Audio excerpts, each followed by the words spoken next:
Bengaluru rave party రిపోర్టులో కీలక విషయాలు వెలుగులోకి వచ్చాయి. సన్సెట్ టు సన్ రైజ్ పేరుతో పార్టీ నిర్వహించినట్లు రిపోర్టులో పోలీసులు తెలిపారు. హైదరాబాద్కు చెందిన బిజినెస్ మ్యాన్ వాసు పార్టీ నిర్వహించగా మొత్తం 150 మంది హాజరయ్యారు. పార్టీలో విచ్చలవిడిగా డ్రగ్స్ అమ్మినట్లు తెలుస్తోంది. ఆదివారం సాయంత్రం నుండి నాన్ స్టాప్గా పార్టీ నిర్వహించినట్లు పోలీసులు చెప్తున్నారు. భారీ మ్యూజిక్, డీజేలు పెట్టి డ్రగ్స్ విక్రయిస్తూ ప్రజలకు ఇబ్బంది కలిగించారని బెంగళూరు పోలీసులు చెప్పారు. నిన్న ఉదయం 3 గంటలకు గోపాల్ రెడ్డి ఫామ్ హౌస్పై రైడ్ చేశామని రిమాండ్ రిపోర్టులో పోలీసులు తెలిపారు. డ్రగ్స్ పార్టీలో 5గురిని అరెస్టు చేశామని, నిర్వాహకుడు వాసుతో పాటు 4గురిని అరెస్టు చేశారు.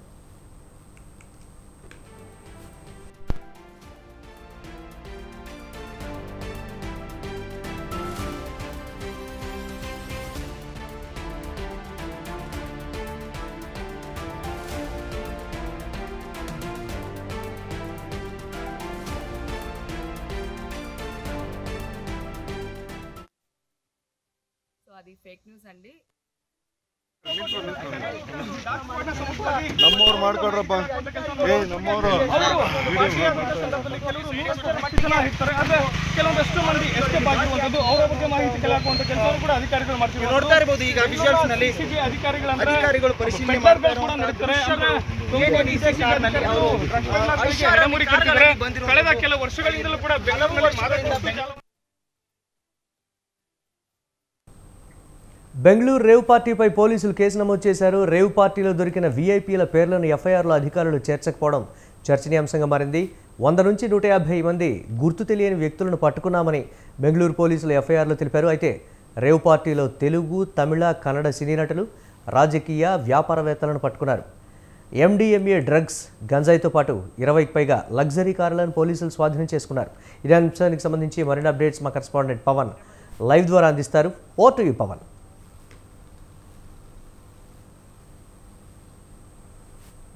మొత్తానికి బెంగళూరు రేవ్ పార్టీకి సంబంధించి పోలీసులు దర్యాప్తు వేగవంతం చేశారు. బెంగళూరులో ఒక శివారు ప్రాంతంలో యొక్క ఫామ్ హౌస్లో యొక్క రేవ్ పార్టీ నిర్వహిస్తుండగా పోలీసులకు ఖచ్చితమైన సమాచారం మేరకే యొక్క రైడ్స్ కూడా నిర్వహించారు. రైడ్స్ నిర్వహించిన నేపథ్యంలో 100 నుంచి 110 మంది వరకు కూడా పోలీసులు పట్టుకున్నారు. పట్టుకున్న నేపథ్యంలో అక్కడ పెద్ద ఎత్తున మద్యంతో పాటు డ్రగ్స్, మత్తు పదార్థాలు కూడా సేవించినట్లుగా పోలీసులు కూడా కనుగొన్నారు. అయితే ఈ నేపథ్యంలో చూస్తే మాత్రము ప్రధానంగా ఇందులో ఇటు డ్రగ్స్కి సంబంధించిన మత్తు పదార్థాలు ఎవరు తీసుకొచ్చారు, డ్రగ్ ఫ్లేటర్స్ ఎవరున్నారనే దానిపైన కూడా యొక్క పోలీసులు ఇన్వెస్టిగేషన్ కూడా ప్రారంభించారు. అయితే ఇదంతా చూస్తుంటే మాత్రము డ్రగ్స్ ఫ్లేటర్ సిద్దికి యొక్క డ్రగ్స్ కూడా తీసుకొచ్చారు. అయితే క్రికెట్ సంబంధించిన ఒక బుక్కి 50 లక్షల రూపాయలతో యొక్క ఈవెంట్ కూడా నిర్వహిస్తున్నారు. అయితే యొక్క ఈవెంట్లో చూస్తే మాత్రము ప్రధానంగా ఇటు సినిమా సంబంధించిన తారలు కావచ్చు, రాజకీయ ప్రముఖుల కొడుకులు, అంతేకాకుండా సినిమా సంబంధించిన కొంతమంది డాన్సర్లు కూడా ఈ యొక్క రేవ్ పార్టీలో కూడా పాల్గొన్న నేపథ్యంలో వారందరినీ కూడా ప్రజెంట్ పోలీసులు అదుపులోకి తీసుకున్నారు. సిద్దికితో పాటు అరుణ్, మరోవైపు రాజు అనే మొత్తానికి చూస్తే ఒక 5 మందిని కూడా పోలీసులు అరెస్ట్ కూడా చేశారు. వాసు ప్రధానంగా ఇందులో బర్త్డే పార్టీతో యొక్క రే పార్టీ కూడా నిర్వహించారు. అంతేకాకుండా ఎక్కువ మొత్తంలో డ్యాన్సులు వేస్తూ, అంతేకాకుండా డీజే పెద్ద మొత్తంలో ఏర్పాటు చేయడము, సౌండ్ సిస్టమ్ పెద్దగా పెట్టడంతో పూర్తిగా ఆ యొక్క చుట్టుపక్కల ప్రాంతాల్లో కూడా డిస్టర్బెన్స్ వాతావరణం ఏర్పడంతో పోలీసులు ఈ కేసు కూడా సంబంధించి నమోదు చేశారు. నమోదు చేసిన నేపథ్యంలోనే పూర్తిగా ఇటు పోలీసులు అక్కడ రైడ్స్ చేసి చాలా మందిని పట్టుకున్నారు. పట్టుకున్న నేపథ్యంలో చూస్తే అక్కడ ఒక కాకానికి సంబంధించిన ఒక ఎమ్మెల్యే కారు యొక్క స్టిక్కర్ కూడా దొరికింది. ఆ కారుకి అంటపెట్టిన స్టిక్కర్ ఉండడంతో కాకానికి సంబంధించిన ఎమ్మెల్యే వారి బంధువులు ఉన్నారా లేదా వారి కుటుంబ సభ్యులు ఉన్నారా దానిపైన కూడా పోలీసులు ఇన్వెస్టిగేషన్ చేశారు. అయితే దీనిపైన కాకాని కూడా అటు బెంగళూరు పోలీసులు సంప్రదించడంతో తనకు ఆ స్టిక్కర్ ఉన్న వెహికల్కి ఎలాంటి సంబంధం లేదు, కావాలని ఒక స్టిక్కర్ను మ్యానిపులేట్ చేశారని చెప్పి కూడా ప్రధానంగా ఎమ్మెల్యే యొక్క వర్షన్ చెప్తూ పోలీస్ స్టేషన్లో కూడా ఫిర్యాదు చేశారు. పోలీస్ స్టేషన్లో ఫిర్యాదు చేసిన నేపథ్యంలో దానిపైన కూడా ఇన్వెస్టిగేషన్ కూడా కొనసాగుతుంది. మరోవైపు ఈ యొక్క డ్రగ్స్ పార్టీలో ఉన్న వారంతా కూడా ఆ యొక్క బ్లడ్ శాంపుల్స్ కూడా సేకరించారు. బ్లడ్ శాంపుల్స్ సేకరించిన నేపథ్యంలో ఎవరైతే ఈ యొక్క డ్రగ్స్ తీసుకున్నారో వారి యొక్క వివరాలను కూడా చాలా పోలీసులు గోప్యంగా ఉంచారు. అంతేకాకుండా ఇందులో ముఖ్యంగా సినిమా సంబంధించిన సెలబ్రిటీలు ఎవరైతే ఉన్నారో వారి పేర్లను ఎఫ్ఐఆర్లో చేర్చకపోవడంతో కొంత అనుమానాస్పదంగా మారింది. ఎందుకంటే రే పార్టీ ఎక్కువగా హైదరాబాదు టు సైబరాబాదు, రాచకొండ కమిషనరేట్లో ఎక్కువగా కొనసాగేది. కానీ ఇక్కడ పోలీసులు యొక్క సెక్యూరిటీ టైట్ చేయడంతోనే యొక్క బెంగళూరులో యొక్క రేవ్ పార్టీ నిర్వహించినట్టుగా తెలుస్తుంది. నడుస్తుంది కాబట్టి బెంగళూరులోనే యొక్క ఫామ్ హౌస్లో గోపాల్ రెడ్డికి సంబంధించిన యొక్క ఫామ్ హౌస్ ఎవరు గోపాల్ రెడ్డి ఫామ్ హౌస్లో ఎందుకు ఈ యొక్క రేవ్ పార్టీ నిర్వహించాల్సి వచ్చింది, అసలు రేవ్ పార్టీ నిర్వహించడానికి ముఖ్య ఉద్దేశం ఏముంది అనే దానిపైన కూడా బెంగళూరు పోలీసులు ఇప్పటికే ఈ యొక్క ఇన్వెస్టిగేషన్లో కూడా ప్రధానంగా ముందుకు వెళ్తున్న పరిస్థితి కనిపిస్తుంది. మరోవైపు చూస్తే గోపాల్ రెడ్డి యొక్క ఫామ్ హౌస్లో ఇదివరకే ఇలాంటి రేవ్ పార్టీస్ నిర్వహించారా లేకపోతే డ్రగ్స్ అక్కడ సేవించారా అనే దానిపైన కూడా పోలీసులు దీనిపైన కూడా వేగవంతంగా దర్యాప్తు చేస్తున్నారు. ప్రధానంగా గోపాల్ రెడ్డి మాత్రము అబ్స్కాండింగ్లో ఉన్నట్లు తెలుస్తుంది. మొత్తానికైతే ఈ యొక్క రేవ్ పార్టీలో మత్తు పదార్థాలు పూర్తిగా కొనసాగిన నేపథ్యంలో మత్తు పదార్థాలు సేవించిన నేపథ్యంలో ఎన్డీపీసీ యాక్ట్ కింద కేసులు కూడా నమోదు చేసిన పరిస్థితి మనం గమనిస్తున్నాము. అయితే సినీ నటి హేమ కూడా ఈ యొక్క రేవ్ పార్టీలో ఉంది. కానీ హేమ మాత్రము తను హైదరాబాద్లో ఉన్నాను, ఒక ఫామ్ హౌస్లో చిల్ అవుతున్నానని చెప్పి కూడా ఒక వీడియో కూడా రిలీజ్ చేసింది. ఆ వీడియో కూడా బెంగళూరు యొక్క ఫామ్ హౌస్లో నుంచి కూడా తీసి ఒక వీడియో సర్క్యులేట్ చేసినట్లుగా బెంగళూరు పోలీసులు కూడా గుర్తించారు. ఆమె పైన దీనిపైన అదనంగా కేసు నమోదు చేసే ఆలోచనలో కూడా పోలీసులు లీగల్ ఒపీనియన్ కూడా తీసుకుంటున్నారు. అయితే హేమ యొక్క రేవ్ పార్టీలో ఉన్నట్లుగా దీనికి సంబంధించి బెంగళూరు పోలీసులే స్వయంగా ఒక ఫోటోను కూడా రిలీజ్ చేశారు. మొత్తానికి చూస్తే రేవ్ పార్టీకి సంబంధించి ఇటు తెలంగాణతో పాటు కర్ణాటక ఇటు ఆంధ్రప్రదేశ్ ఈ యొక్క 3 రాష్ట్రాలకు సంబంధించిన లింక్స్ కూడా ఉన్నాయి. ఎందుకంటే ముఖ్యంగా డ్రగ్స్ పైనే ఇటు బెంగళూరు పోలీసులు ఎక్కువగా దృష్టి కొనసాగించారు. గోవా నుంచి ఈ యొక్క డ్రగ్స్ తీసుకొచ్చారా లేకపోతే ఇతర ప్రాంతాల నుంచి ఈ యొక్క డ్రగ్స్ తీసుకొచ్చారని దానిపైన ప్రధానంగా దీనిపైన బెంగళూరు పోలీసులు యొక్క ఇన్వెస్టిగేషన్ కూడా చేస్తున్నారు. ఇన్వెస్టిగేషన్ చేస్తున్న తరుణంలోనే పూర్తిగా దీనికి సంబంధించి ఎలాంటి విషయాలు ఇంకా బయటికి వస్తాయని మాత్రం వేచి చూడాల్సిన పరిస్థితి కనిపిస్తుంది. ముఖ్యంగా యొక్క బుకీ ఎవరు, ఈ యొక్క క్రికెట్ బుకీకి సంబంధించిన వ్యక్తి యొక్క పార్టీ ఎందుకు ఏర్పాటు చేయాల్సి వచ్చింది, 50 లక్షల రూపాయలు తీసుకొని పార్టీ నిర్వహించడం వల్ల అతనికి ఎలాంటి లాభం ఉంది అనే దానిపైన కూడా పోలీసులు ముఖ్యంగా దీనిపైన కూడా దృష్టి కొనసాగించిన పరిస్థితి కనిపిస్తుంది. మొత్తానికి ఓవరాల్గా చూస్తే బెంగళూరు రేవ్ పార్టీకి సంబంధించి మాత్రం ఇంకా విషయాలు బెంగళూరు పోలీసులు చాలా గోప్యంగా ఉంచుతున్నారు. ఎందుకంటే ఈ విషయాల్లో చాలామంది ప్రముఖులు ఉన్నారు కాబట్టే ఒక కేసుకు సంబంధించి వివరాలు మాత్రము బయటికి చెప్పలేదని చెప్పి కూడా ప్రధానంగా పోలీసుల పైన కూడా కొంత ఆరోపణలు వినిపిస్తున్నాయి. మరోవైపు ఇప్పటికే 3 యొక్క రాష్ట్రాల నుంచి కూడా ఎవరైతే ప్రముఖులు వాళ్ళు ఇప్పటికే అరెస్ట్ అయ్యి పోలీసుల అదుపులో ఉన్నారో, ఇక్కడ నుంచి తెలంగాణ రాష్ట్రం నుంచి కావచ్చు, కర్ణాటక రాష్ట్రం నుంచి కావచ్చు, అంతేకాకుండా ఏపీ నుంచి కొంతమంది అక్కడికి వెళ్ళారు. వారిని ఇన్ఫ్లుయెన్స్ ద్వారా వారిని బయటకు తీసుకొచ్చే ప్రయత్నాలు కూడా కొనసాగుతున్నట్లుగా తెలుస్తుంది. ఈ నేపథ్యంలో అక్కడ బెంగళూరు పోలీసులకు కూడా ఒత్తిడి ఎక్కువగా కొనసాగుతుంది. ఎందుకంటే ఈ కేసుకు సంబంధించి ముఖ్యంగా బడా నేతల కొడుకులు ఉన్నారు, వారి బంధువులు ఉన్నారు కాబట్టి వారి పేర్లను బయటికి రాకుండా ఇటు మేనేజ్ చేస్తున్నట్లుగా కొంత ఊహాగానాలు కూడా వినిపిస్తున్న నేపథ్యంలో చివరికి పోలీసులు ఏం తేలుస్తారనేది మాత్రము ప్రశ్నార్థకంగా మారింది. ఎందుకు వాళ్ళకి సంబంధించి గుర్తు తెలియని వ్యక్తులు అనేటువంటి మాటను కూడా మెన్షన్ చేశారు. నిన్నటి నుంచి కూడా వస్తున్నటువంటి వార్తలు రాజకీయంగా కూడా చాలా ఇన్వాల్వ్మెంట్ ఉంది కాబట్టి పొలిటికల్ ఇన్వాల్వ్మెంట్తో కేసు కూడా డీవియేట్ చేసేటువంటి పరిస్థితులు ఉన్నాయనేటువంటి మాట నిన్న సాయంత్రం నుంచి కూడా వస్తున్నటువంటి పరిస్థితి. ఈరోజు పోలీసులు ఎఫ్ఐఆర్లో నమోదు చేసిన దాన్ని బట్టి చూస్తే కంప్లీట్గా పొలిటికల్ ఇన్ఫ్లుయెన్స్ ఉందనే విషయం అర్థమవుతుంది. దీనికి సంబంధించి ఏం చెప్తున్నారు పోలీసులు? అయితే ఖచ్చితంగా ఇందులో పొలిటికల్ ఇన్ఫ్లుయెన్స్ ఉందని చెప్పి మనం చాలా ఖచ్చితంగా అనుకోవచ్చు. ఎందుకంటే ఎఫ్ఐఆర్లో అరెస్ట్ అయిన వారి పేర్లంతా కూడా మెన్షన్ చేయాల్సి ఉంటుంది. కానీ ఇక్కడ మాత్రం కేవలం 5 మంది పేర్లను మాత్రమే మెన్షన్ చేశారు. వారంతా కూడా డ్రగ్స్ సేవించారు. వారిపైన ఎన్డీపీసీ యాక్ట్ కింద సెక్షన్లు నమోదు చేసి వారిని మాత్రమే అరెస్ట్ చూపించారు. మిగతా వారికి సంబంధించిన వివరాలు మాత్రము ఎఫ్ఐఆర్లో ఎక్కడ కూడా పొందుపరచలేదు.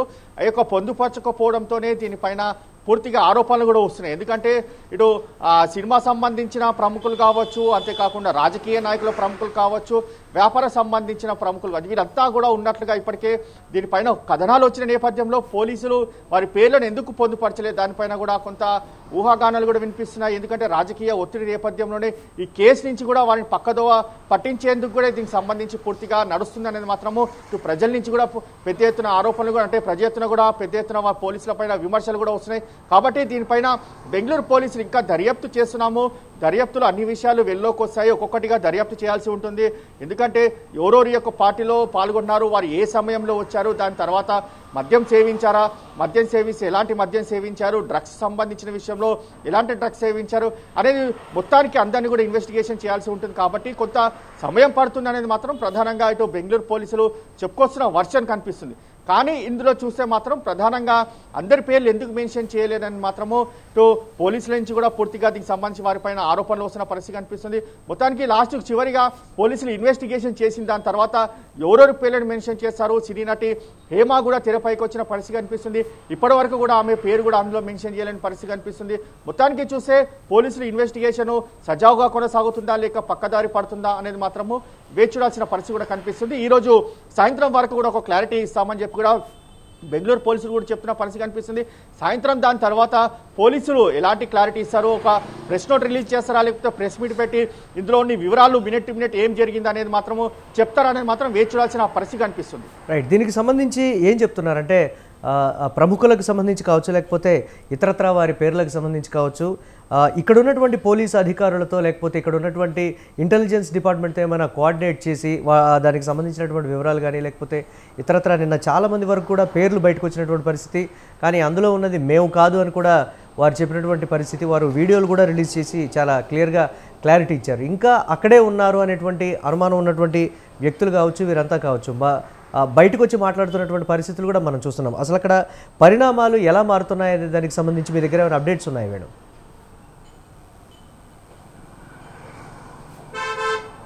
అయితే ఇప్పటికే అరెస్ట్ అయిన వారికి సంబంధించి వారి బ్యాక్గ్రౌండ్ కూడా పూర్తిగా చెక్ చేస్తున్నారు. ఎందుకంటే ప్రధానంగా ఎన్డీపీసీ యాక్ట్లో ఒక 5 మందిని అరెస్ట్ చేశారు. సిద్దికీతో పాటు రణ్వీర్, రాజ్ కుమార్తో పాటు వాసు మరొక వ్యక్తిని కూడా ఇప్పటికే 5 మందిని అరెస్ట్ చేశారు. వారి యొక్క 5 మంది బ్యాక్గ్రౌండ్ కూడా పోలీసులు చెక్ చేస్తున్నారు. ఎందుకంటే వీరిపైన గతంలో ఏదైనా కేసులు ఉన్నారా, వారి యొక్క నెగిటివ్ ప్లేస్ సంబంధించి కావచ్చు, ఆ నెగిటివ్ ప్లేస్ యొక్క పోలీస్ స్టేషన్లో కూడా వీరి యొక్క ఇన్ఫర్మేషన్ ఇచ్చారు. వారిపైన గతంలో ఇలాంటి కేసులుంటే తమకు చెప్పాలని చెప్పి కూడా ఇప్పటికే బెంగళూరు పోలీసులు ఒక లెటర్ కూడా రాసినట్లుగా తెలుస్తుంది. ఆ లెటర్ ఆధారంగా ఒక ఇన్వెస్టిగేషన్ కూడా ముందుకెళ్తుంది. మరోవైపు వీరంతా కూడా సెల్ ఫోన్స్ కూడా పోలీసులు కూడా స్వాధీనం చేసుకున్నారు. సెల్ ఫోన్స్ లో ఒక డ్రగ్స్ కు సంబంధించిన విషయం కావచ్చు, పార్టీ అరేంజ్మెంట్ ముందు వీరంతా ఎవరితోని కూడా చాలా ఫోన్లో క్లోజ్గా ఇన్వాల్వ్మెంట్ అయ్యారు, క్లోజ్గా వీరితో ఎవరెవరు మాట్లాడారని దానిపైన కూడా పోలీసులు ఆ సెల్ ఫోన్స్ కూడా పూర్తిగా తనిఖీలు చేసిన పరిస్థితి కనిపిస్తుంది. ఎందుకంటే వీరు ఇంకా ఎవరితోని వ్యక్తులతో చాలా క్లోజ్గా మూవ్మెంట్ అయ్యి యొక్క డ్రగ్స్ తీసుకొచ్చారు. అంతేకాకుండా మద్యం బాటిల్స్ తీసుకొచ్చారు, ఫారెన్ లిక్కర్స్ కూడా ఉన్నట్టుగా తెలుస్తుంది. ఈ యొక్క బాటిల్స్ అన్ని కూడా కావచ్చు, వీటన్నిటి కూడా ఎక్కడి నుంచి వీరంతా రిసీవింగ్ చేసుకున్నారు, రిసీవింగ్ చేసుకున్న దాని తర్వాత బెంగళూరుకి ఎలా షిఫ్ట్ చేశారు అని దానిపైన కూడా పోలీసులకు సంబంధించి పూర్తిగా ఇంకా వివరాలు తెలియాల్సి ఉంది. కాబట్టి ఈ యొక్క విషయాలన్నీ కూడా పోలీసులు ఇప్పుడు ఇన్వెస్టిగేషన్ ప్రాసెస్ కొనసాగుతుంది. ఈ ప్రాసెస్ తర్వాతనే అన్ని విషయాలు కూడా వెలుగులోకి వస్తాయని మాత్రం ప్రధానంగా బెంగళూరు పోలీసులు చెప్తున్న వర్షన్ కనిపిస్తుంది. కానీ ఇక్కడ మాత్రము బెంగళూరు పోలీసుల ఇన్వెస్టిగేషన్ మాత్రము పక్కదారి పట్టిందనేది మాత్రము ప్రధానంగా కొంత ఆరోపణలు కూడా వినిపిస్తున్న కారణంగానే బెంగళూరు పోలీసులు సాయంత్రం వరకు కూడా వీరిపైన ఇలాంటి చర్యలు తీసుకుంటారు, ఇంకా ఎవరెవరి పేర్లు బయట పెడతారు, మరి కొంతమంది పేర్లను కూడా బయట పెట్టకుండా ఎవరిని అబ్స్కాండింగ్ చేస్తారని మాత్రము ఇంకా వేచి చూడాల్సిన పరిస్థితి కూడా చాలా స్పష్టంగా కనిపిస్తుంది. మంత్రి కాకాణి పేరుతో ఉన్నటువంటి వెహికల్కి సంబంధించి ఏమైనా ఇన్ఫర్మేషన్ పోలీసులు బయటపెట్టడం జరిగిందా? నిజంగా పొలిటికల్ లీడర్కి సంబంధించిందేనా లేకపోతే ఇతర పొలిటికల్ లీడర్స్ ఎవరైనా ఉన్నారనేటువంటి అనుమానాలు వ్యక్తం చేస్తున్నారా? ఎఫ్ఐఆర్లో వారి పేర్లకు సంబంధించి కావచ్చు లేకపోతే వారి కుటుంబ సభ్యుల పేర్లకు సంబంధించి కావచ్చు ఏమైనా మెన్షన్ చేయడం జరిగిందా పవన్? అయితే ఇక పోలీసులు రైడ్స్ నిర్వహించిన నేపథ్యంలో అక్కడ మాత్రం ఇటు BMW కావచ్చు, రేంజ్ రోవర్ ఇలాంటి ఖరీదైన కార్లను కూడా పోలీసులు వాటన్నిటిని కూడా సీజ్ చేశారు. సీజ్ చేసిన నేపథ్యంలో అక్కడ ఒక కారుకి మాత్రము కాకానికి సంబంధించిన ఎమ్మెల్యే స్టిక్కరు ఉన్న కార్ని కూడా పోలీసులు కనుక్కున్నారు. అయితే ఈ యొక్క విషయాన్ని మాత్రము కాకాని తన సంబంధించిన కారు కాదు, ఆ స్టిక్కర్ కూడా తనది కాదు, కావాలనే కొంతమంది ఈ యొక్క నా స్టిక్కర్ను మ్యానిపులేట్ చేశారా అనేది మాత్రం ప్రధానంగా కాకాని చెప్తున్న పరిస్థితి కనిపిస్తుంది. దీనిపైన తన స్టిక్కర్ ఎవరో ఫోర్జరీ చేశారు అనే దానిపైన కూడా ఏపీలో ఒక వెదురుపాడు సంబంధించిన ఒక పోలీస్ స్టేషన్లో కూడా కంప్లైంట్ ఇచ్చారు. కంప్లైంట్ ఇచ్చిన నేపథ్యంలో అక్కడ కూడా పోలీసులు దానిపైన కేసు కూడా నమోదు చేశారు. మొత్తానికి ఓవరాల్గా చూస్తే మాత్రం కాకాని ఎపిసోడ్ మాత్రము యొక్క స్టిక్కర్ సంబంధించి ఇంకా క్లారిటీ రావాల్సి ఉంది. ఒకవేళ కాకాని స్వయంగానే కుటుంబ సభ్యులు ఎవరైనా ఇతర వ్యక్తులకు ఇచ్చారా లేకపోతే దీన్ని కావాలని ఎవరైనా మ్యానిపులేట్ చేశారా అనేది మాత్రము వేచి చూడాల్సిన పరిస్థితి కనిపిస్తుంది. ఇదంతా కూడా ఇన్వెస్టిగేషన్ ప్రాసెస్లో ఇదంతా కూడా వెలుగులోకి వచ్చే అవకాశం కూడా కనిపిస్తుంది. మొత్తానికి చూస్తే ఓవరాల్గా రేవ్ పార్టీకి సంబంధించి 3 రాష్ట్రాలు ఇటు కర్ణాటక, తెలంగాణ, ఆంధ్రప్రదేశ్ సంబంధించి లింక్స్ ఉన్నాయని మాత్రం ప్రధానంగా వస్తున్న సమాచారం. అయితే ఈ సమాచారాన్ని బెంగళూరు పోలీసులు ఎలా డెవలప్మెంట్ చేస్తారు, ఎలా బిల్డ్ తీసుకుంటారు అనేది మాత్రం వేచి చూడాల్సిన పరిస్థితి కనిపిస్తుంది. ఎందుకంటే 100 మందికి సంబంధించి గతంలో ఎలాంటి కేసులు ఉన్నాయి, వారికి సంబంధించి ఒక ఎన్డీపీసీ యాక్ట్లో ఎవరైనా ఇన్వాల్వ్మెంట్ ఉన్నారా, లేకపోతే వీరు ఎవరైనా డ్రగ్స్ గతంలో కన్జ్యూమ్ చేశారా అనే దానిపైన కూడా పోలీసులు క్లారిటీ తీసుకోవాల్సి ఉంటుంది. కాబట్టి ఈ క్లారిటీ తీసుకోవాలంటే చాలా సమయం పడుతుంది. ఎందుకంటే ఒక్కొక్కరి విషయాలు కూడా వారి వ్యక్తిగతకు సంబంధించి కావచ్చు, వారి పైన ఉన్న కేసులకు సంబంధించి కావచ్చు, మొత్తానికి ఇన్వెస్టిగేషన్ కావాలంటే కొంత సమయం పడుతుంది అనేది మాత్రము ప్రధానంగా బెంగళూరు పోలీసులు చెప్తున్నారు. అయితే దీనిపైన ఇంకా చాలా సమయం పట్టే అవకాశం కూడా ఉంది. అయితే సాయంత్రం వరకు మాత్రము ఒక షార్ట్ ఒపీనియన్ చెప్తామన్నారు. ఎందుకంటే ఈ యొక్క ఇన్వెస్టిగేషన్లో తమ దొరికిన ఆధారాలు కావచ్చు, సంబంధించిన కొన్ని విషయాలు కావచ్చు, దానికి సంబంధించి పూర్తిగా సాయంత్రం కల్లా చెప్తామని చెప్పి పోలీసులు చెప్తున్నారు. అయితే చివరిగా మాత్రము బెంగళూరు పోలీసులు ఏం చెప్తారనేది మాత్రం వేచి చూడాల్సిన పరిస్థితి మాత్రం చాలా స్పష్టంగా కనిపిస్తుంది. డ్రగ్ పెడ్లర్స్కి సంబంధించి వారు ఏం చెప్తున్నారు, ఎంత మేర వారు సప్లై చేశారనేటువంటి సమాచారం ఉంది పవన్? అయితే ఇంకా ఈ సమాచారాన్ని మాత్రం బెంగళూరు పోలీసులు రహస్యంగానే ఉంచారు. ఇంకా డ్రగ్ పెడ్లర్ ఎవరైతే ప్రధానంగా సిద్దికి ఉన్నారో అతని యొక్క డ్రగ్స్ తీసుకొచ్చారు. అతని యొక్క డ్రగ్స్ తీసుకొచ్చి ఒక పార్టీలో ఎవరైతే కన్జ్యూమ్ చేస్తారో డ్రగ్స్ వారందరికీ కూడా సరఫరా చేసినట్లుగా పోలీసులు కనుగొన్నారు. అయితే డ్రగ్స్ తీసుకొచ్చింది మాత్రము సిద్దికి, అంటే సిద్దికి ఎవరిచ్చారు, ఎంత పెద్ద మొత్తంలో యొక్క డ్రగ్స్ తీసుకొచ్చారు, ఎవరెవరు ఎంత పెద్ద మొత్తంలో డ్రగ్స్ కన్జ్యూమ్ చేశారు అనే దానిపైనే పూర్తిగా ప్రాసెసింగ్ ఇన్వెస్టిగేషన్ కూడా కొనసాగుతుంది. కాబట్టి ఇక పూర్తిగా ఇన్వెస్టిగేషన్లో ఇంకా చాలా విషయాలు కూడా వెలుగులోకి వస్తాయి. కాబట్టి ఇంకా ఇన్వెస్టిగేషన్ ఉంది. మినిట్ టు మినిట్ ఏం జరిగింది, ఎవరు ఇక్కడ పార్టీకి ఎవరెవరు కలిసి వచ్చిన నేపథ్యంలో ఇక్కడ ఎవరెవరు కొత్తగా ఫ్రెండ్షిప్ ఏర్పడింది, వాసు వీళ్ళందరినీ ఎలా పిలిచారు, అంటే వాట్సాప్ ద్వారా ఇన్విటేషన్ పంపించారా, లేకపోతే స్వయంగా ఫోన్ చేసి బర్త్డే పార్టీకి రావాలని చెప్పి ఇన్విటేషన్ ఇచ్చాడా అనేది మాత్రము పోలీసులు కూడా ఇన్వెస్టిగేషన్లు ఉంది. కాబట్టి దీనికి సంబంధించి ఇంకా సమయం పడుతుందని మాత్రం ప్రధానంగా పోలీసులు ఒకటే చెప్తున్నారు, ఇంకా తాము ఇన్వెస్టిగేషన్ చేస్తున్నాము, ఇంకా కొంత సమయం పడుతుంది అనేది మాత్రం ప్రధానంగా బెంగళూరు పోలీసుల యొక్క విషయాన్ని మాత్రమే చెప్తున్నారు. ఎందుకంటే ఇన్వెస్టిగేషన్ చేస్తేనే పూర్తి వివరాలు కూడా బయటకు వస్తాయని మాత్రము ప్రధానంగా ఒకే విషయాన్ని బెంగళూరు పోలీసులు ప్రస్తావిస్తున్నారు. Right, thanks for updates Pawan.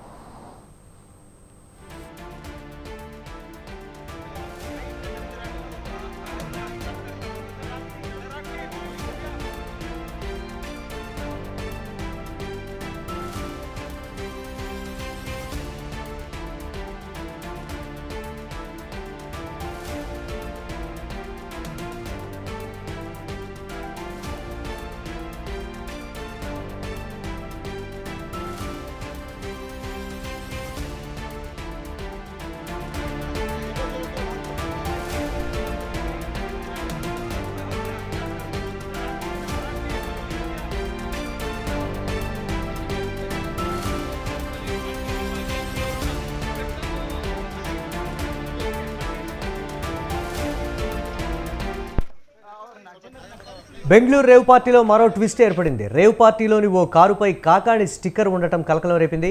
తనకు రేవ్ పార్టీతో ఎలాంటి సంబంధం లేదని కాకాణి చెప్పారు. అయితే ఈ విషయంపై పూర్తి విచారణ జరపాలని ఎస్పీని కోరారు మంత్రి కాకాణి పిఏ శంకరయ్య.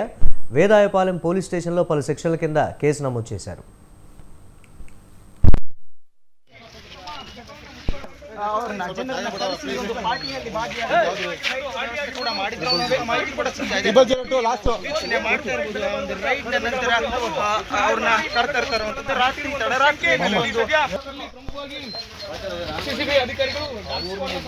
ಪಾರ್ಟಿಯಲ್ಲಿ ಭಾಗಿಯಾಗಿದ್ದವರನ್ನ ಕರೆತಂದು ಅವರನ್ನ ಹೇಳ್ಕೊಬೇಡಿ ಅಂತ ಕೆಲಸ ಪಾರ್ಟಿಯಲ್ಲಿ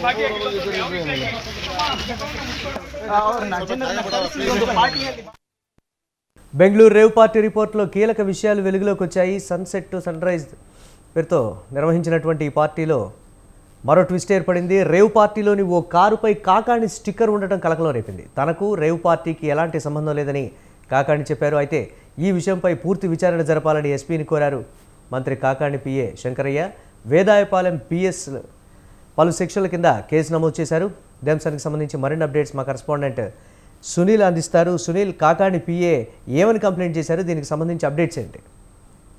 మళ్ళీ ఇటీవల బెంగళూరు ఫామ్ హౌస్ లో జరిగిన రేవ్ పార్టీకి సంబంధించి ఓ కారుకి అయితే ఏపీ వ్యవసాయ శాఖ మంత్రి కాకాని గోవర్ధన్ రెడ్డి స్టిక్కర్ ఉండడం కూడా కలకలం రేపిందని చెప్పుకోవచ్చు. అయితే ఈ విషయం కూడా సంచలనం కావడం, అదే విధంగా సోషల్ మీడియాలో, అదే విధంగా అన్ని మీడియా రంగంలో రావడంతో పాటు కూడా రాష్ట్ర వ్యవసాయ శాఖ మంత్రి దీనిపైన సీరియస్ అయిన పరిస్థితి అయితే ఉంది. సీరియస్ అయ్యి ఎస్పీతో ఫోన్ లో మాట్లాడిన పరిస్థితి అయితే ఉంది. ఎస్పీతో ఫోన్ లో మాట్లాడిన అనంతరం తన పర్సనల్ పిఎస్ శంకరయ్య చేత అయితే వేదాయపాలెం పిఎస్ లో కేసు పెట్టించిన పరిస్థితి ఉందని చెప్పుకోవచ్చు. అయితే ఎస్పీ ఆదేశాల మేరకు వేదాయపాలెం పిఎస్ లో 379, 405, 471, 468, 406 ఐపీసీ సెక్షన్ల కింద అయితే కేసు నమోదు చేసిన పరిస్థితి అయితే ఉంది. అయితే ఫిర్యాదు చేసిన అనంతరం కూడా పోలీసులు నెల్లూరు జిల్లా పోలీసులు వివిధ విచారణ అయితే చేపట్టడానికి కూడా ఇంట్రెస్ట్ చూపుతున్న పరిస్థితి అయితే ఉంది. అయితే దాదాపుగా కూడా ఇప్పటికే ఆ కారు మీద ఉన్న స్టిక్కర్ కి